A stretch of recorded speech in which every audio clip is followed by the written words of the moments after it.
అప్పుడు నాడి జ్యోతిటంలో ఏంటంటే స్వామి ఈ వయసు కాలంలో ఈ మనిషి తెలుసుకోవాలి విధి ప్రాప్తన ఉండదు, అందరికీ దొరుకుతుంది ముందే మనం చెప్పలేదు.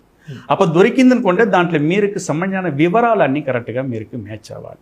అంటే వివరాలు అంటే మీరుడి పేరు, తల్లి పేరు, తండ్రి పేరు, పెళ్ళైన భర్త పేరు, భార్య పేరు, వాళ్ళుடைய కుటుంబ డీటెయిల్స్ అన్నీ కరెక్ట్గా వాళ్ళకి మ్యాచ్ అయినదా, దాని ప్రకారం వాళ్ళుடைய భవిష్యత్తు ఎలా ఉండొస్తుందని నాడి జ్యోతిషంలో చెప్పబడుతున్నారు.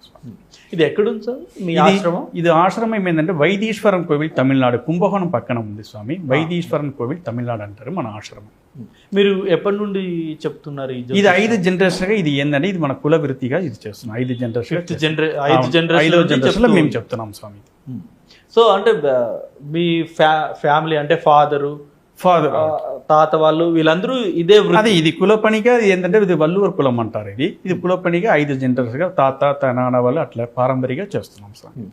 సో ఇప్పుడు తమిళనాడులో ఇది చాలా పాపులర్ కదా? అవును, చాలా తమిళనాడులో చాలా ఫేమస్ స్వామి నాడి జ్యోతిటం.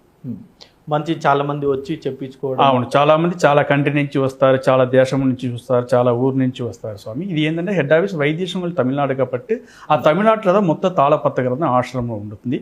ఆ తాళపత్రం వచ్చే వాళ్ళకి చూసి చెప్పబడదాం సార్. అంటే ఏంటి స్వామి కేవలం ఈ తాళపత్ర వీటి చూసే చెప్తారా మీరు?